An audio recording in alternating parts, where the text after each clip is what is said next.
Hey, hello guys, it's How to Tech Simplified, and today I'm going to show you how you can easily connect your TikTok account to your Reddit profile page, so that when people are on your Reddit page, they can easily find the TikTok icon, and once they click it, they will be directed to your TikTok account. It's a very easy process, so let's get straight into it. The first thing that you want to do is open up your mobile device or head down to the desktop version of Reddit and open up a Reddit.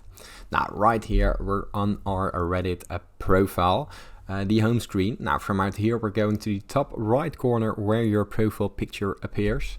And from here, we have a load of options to choose from. Now, we're going to the profile, the first option.